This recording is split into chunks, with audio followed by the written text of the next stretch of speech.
Hey Slytherin girlies and general savagery practitioners. Alright, so just popping in quickly because I wanted to talk about this interesting message that I got in a group chat. It's a group of like 5 or so girls, and we just, periodically check in with each other. I'm posting this on TikTok because she might actually watch my YouTube. I don't think she watches most of my videos, but I have seen her like comment here and there once on my videos. Anyway, so this girl posted in the group chat that she had an update on her weight loss journey, which apparently she was able to lose 10 kilos over the course of 6 months. So basically, since the beginning of this year until now, she managed to drop 10 kilos, which is honestly a really, really impressive feat. I mean, I believe that congratulations are definitely in order. That's not the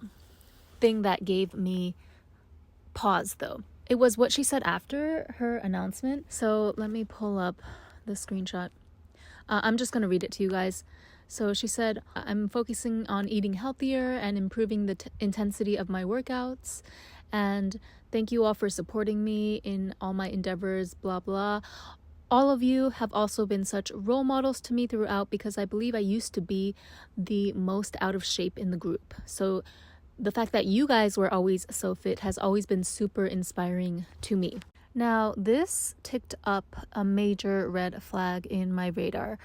Not the fact necessarily that she was saying that we inspired her by being fit. That's not necessarily like a bad thing. If you have a really good group of supportive friends who are all successful in various different areas of your life, it's natural, especially if you're like a healthy, healed person, it's natural to be inspired by that, and there's nothing wrong with that.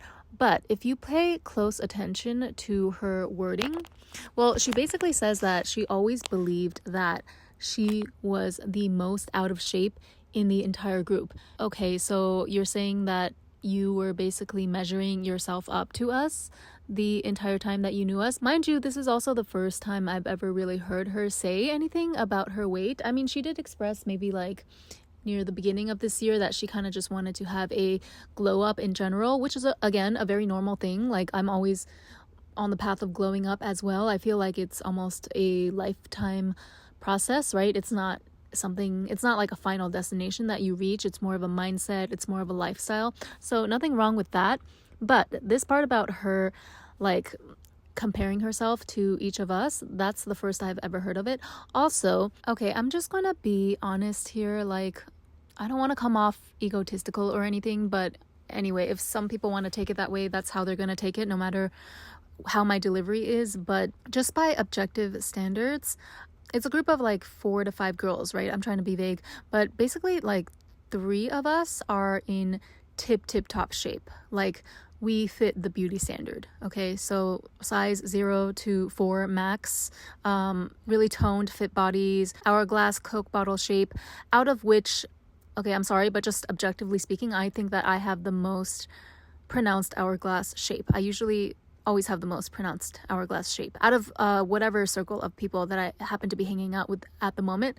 I feel very blessed, okay, that this is just something that is apparently in my genetic makeup, because even on the days where I feel super bloated, I still have like more of a natural hourglass shape than most people. I don't have to try as hard is what I'm getting at, that some people have to do in order to achieve that shape. Like, I've never had to use waist cinchers. Yeah, I just have a really naturally small waist. I do get prone to belly fat, so that's like, not everything is peaches and roses on my end. So if I'm not careful, that's the annoying part. Like, if I overeat just the tiniest bit, then I find myself getting bloated immediately, and that gets reflected in my lower belly pretty quickly. But even then, I guess, what would you call it, like the small of my waist, the part that's kind of right underneath your rib cage, that has always looked really tiny. So that helps me really maintain that hourglass feminine shape. Even if I'm bloated that day, I can be like strategic with the type of skirt or whatever that I wear to cover up the little, the fupa, as they call it these days. And I'm not saying this girl is like super jealous of me or anything like that. I'm sure she's not. But I noticed that she has, liked a few of my posts on Instagram before. Sometimes she'll comment something generic, like a generic nice compliment, you know, the fire emojis that we put under all of our friends' photos. But I distinctly remember there was a video of me doing pole dance. So at one point I noticed that she had made a comment underneath one of my pole dancing videos, and I was like kind of at my skinniest in this video. I mean, I always make sure that I look fire in a pole dancing video. If I feel like I look too fat in it, then I just won't post it. Like that's just how I am.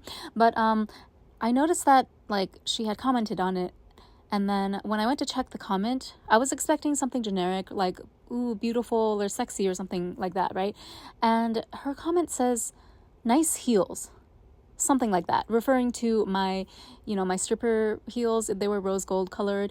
I had just gotten them in Hong Kong actually, so I was excited to try them out. Oh wait, no, it was like beige pink. Hold on, it's been so long since I've gone to pole dancing class that I've forgotten even what my shoes look like. That is really sad. Okay, that's making me depressed actually right now talking about it. I will get back on my pole dancing grind after I sort out my job situation, but anyway, that's besides the point. So I go to click on her comment to see what she said, and she basically said like, yeah, I'm obsessed with your shoes. Now, if you are a little bit younger or you're naive, which I was at one point as well, you know, in my early 20s and whatnot, we've all been there. But if you were a little bit less experienced with life and less experienced with the way that women move and compete with each other secretly, silent competition with their friends, you know, that's where the whole term of frenemies comes from, you would be inclined to give this girl the benefit of the doubt, or at least tell yourself, oh, don't read too much into it, right? Like, she's complimenting your shoes, what's the big deal? But the thing is, it is a big deal though, because the devil is in the details and intuition never lies. So something about that comment sat really funny with me, and I couldn't quite put my finger on it. I let it go. I mean, obviously it's not anything really worth harping on, but I just remember the moment I read that comment, something in my gut felt like, this is not right. This smells a little bit fishy. It is almost akin to like a negging compliment, or one of those nice nasty compliments, you know, that they do in the South of the US, for those who are not listening from the US. But yeah, it almost felt like one of those backhanded compliments, but minus the actual backhanded part. It was like a neg light, L-I-T-E, if you know what I mean. It's kind of like lying by omission, right? Like, you're not telling an outright lie, but you're leaving out important information that is pertinent to the situation at hand on purpose, because you know that the reaction would not be great from the other side, or you're trying to keep a secret from the other person, right? So it felt along the lines of that energetically. Also, keep in mind, like, sometimes, you know, we all follow each other on Instagram. We're always hyping each other up and liking each other's posts. But I noticed that she would have absolutely no problem calling the other girls in the group all types of goddesses and queen, gorgeous, and never really use those words with me. I think the most non-negging comment I ever got from her was, oh my god, I can't believe you look so young. Mind you, the other girls in the group, like the more fit ones that are closer to my size and closer to my fitness level, they had no problem whatsoever giving me like real, genuine, you know, big, gorgeous, exaggerated comments that women tend to give on social media platforms, like, wow, sis, you're looking amazing, you're so hot, things like that. But yeah, this girl never, it's almost as if she could never quite bring herself to acknowledge that I actually had, you know, the body that she wanted, right? Which are her words, not mine, because now I know the reason why is that she was secretly measuring and competing herself against me this whole time, whether subconsciously or not. That's the vibes that I got from her comment on my pole dancing video, because why would you comment on like probably the most insignificant thing in the video? Like, obviously the point is, you know, the smooth, sexy dance moves that I'm doing, how good my body looks, right? Like, that's what all the other compliments that I get from female friends, male friends, that's how they usually go when people compliment me on my pole dancing. And so for her to like go out of her way and pick the least pick an item that was like the most removed that you could possibly get from the overall bigger picture of the video, which was me like doing a sexy dance and feeling myself, that raised a red flag with me. And if you disagree, you can go argue with your mom, but I'm telling you, as someone who has been on this earth for a little while, I've been around the sun a couple of times, patterns never lie and intuition never lies, okay? Usually it's very dangerous, like those moments, those incidents where you feel like your good girl programming by society pushes you to want to give the benefit of a doubt to the person. That is one of the most vulnerable states you can find yourself in, because that's exactly how You could get stabbed in the back one day by a woman that you thought was your friend.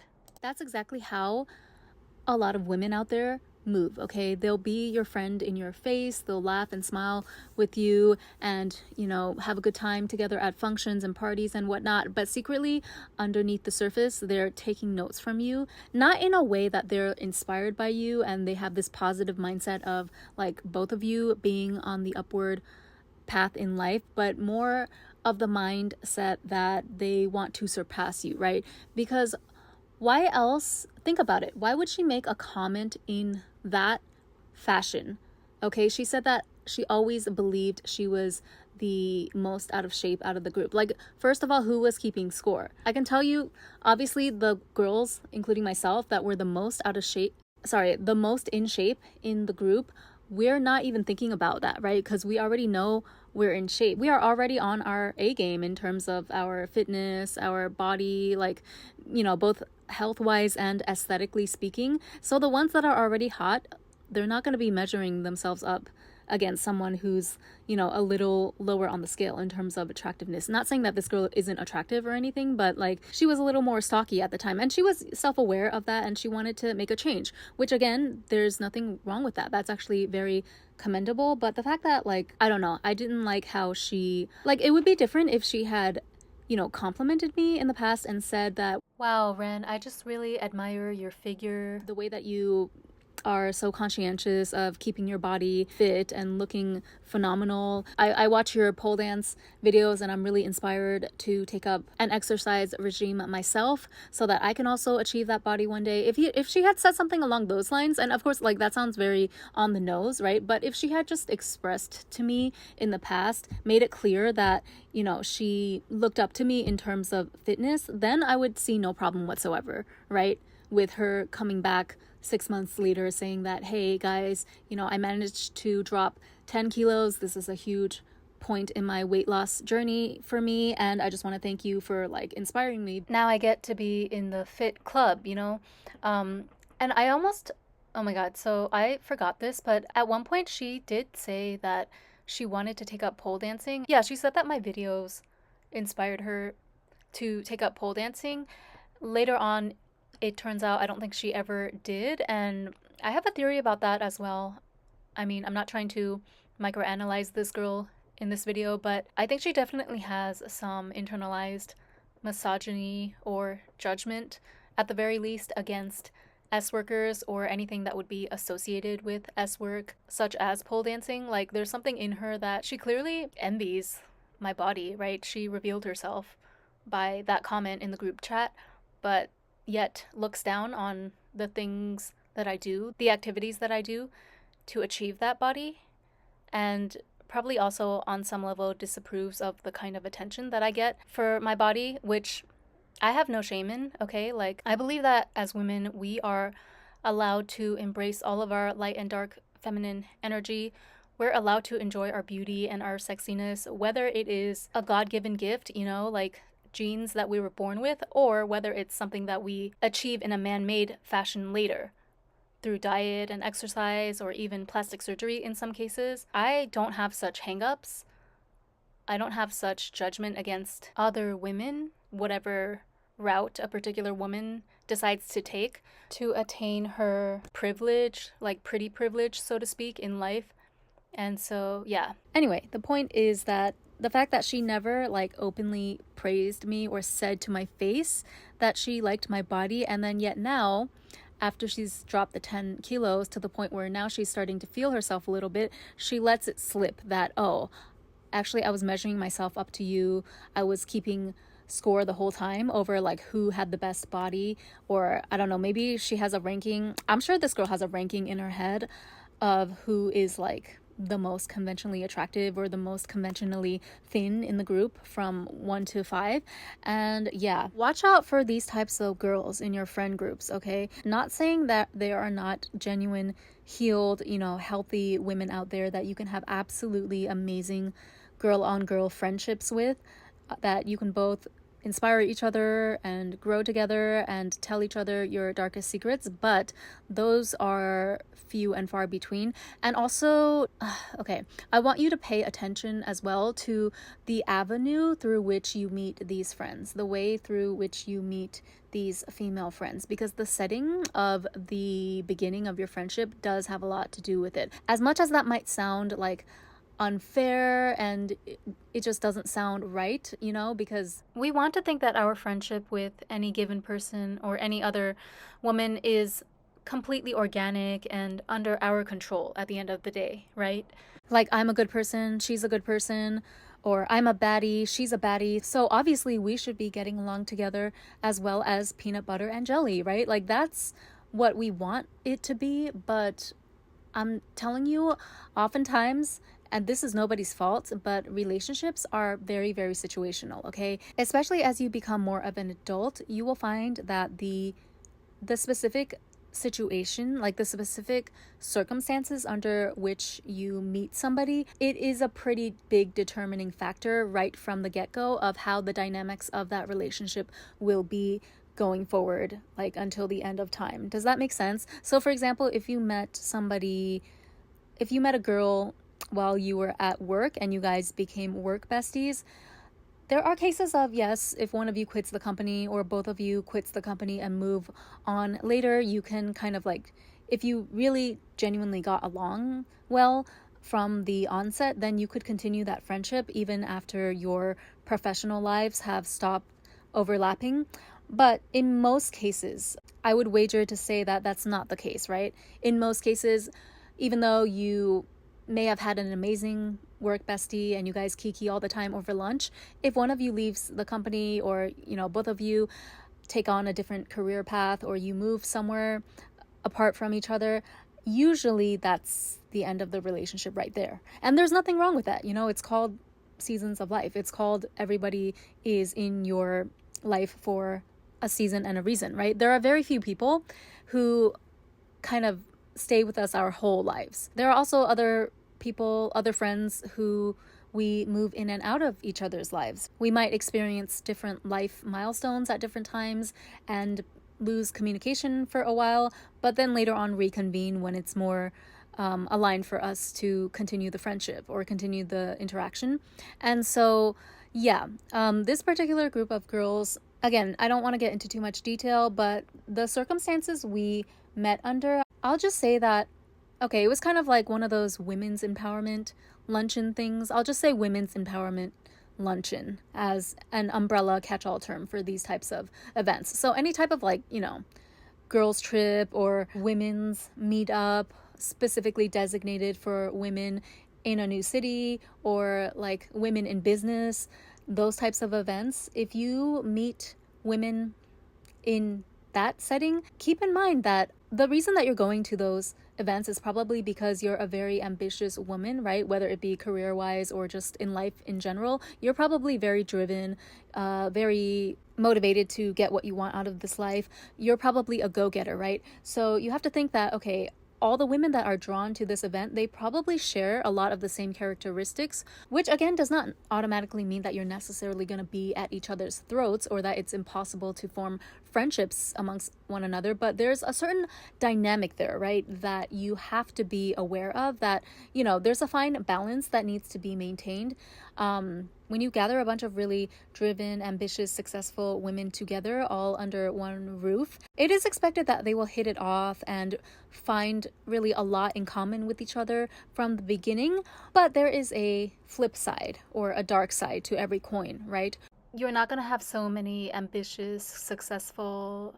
Okay, I'm not going to use the word alpha because I don't even consider myself an alpha female. I don't like that term, but you can't have like all those really strong feminine personalities all together in one room and expect that there's no chance whatsoever of jealousy or competition popping up somewhere down the line. And especially with women in these particular spaces, we are smart, okay? We are very astute. So chances are high that even if they were to develop some silent competition with you, they will be smart enough to hide it. But that means it's just your job to be even smarter and even more perceptive and able to catch on to the subtle hints, okay, the subtle slip ups that they're going to have inevitably along the way, because the female ego is a powerful thing. And any woman who is of that go getter mindset, she's not going to be able to hold it in for long when she starts seeing some success in an area of her life. I'm including myself in this too, right? I also like to flex to a certain degree, but the way that she flexes, though, you want to be careful. If you detect any hint of she was competing with you all along in secret, then definitely keep her at an arm's length. Don't let her know too much about your business if you can. Those types of people, sometimes it's men too, you know, but since we're talking about women in this video, those types of women are truly such liabilities to you, and you don't want to deal with the headache that they could potentially bring later when, even if they're trying their best to not succumb to jealousy, to be more elevated, trust me, if that female, if she has not dealt with her female ego, or if there's something in her that she feels inadequate and insecure about that you happen to embody, it's gonna be hard for her or anyone to keep that in check in certain situations that might trigger her. And you don't want to be caught in the crossfires of that if you happen to be too close to her all the time. Think of people as separate from their egos, especially like the more unhealed, the more insecure a person is, the more of a separate entity you can consider their ego to being.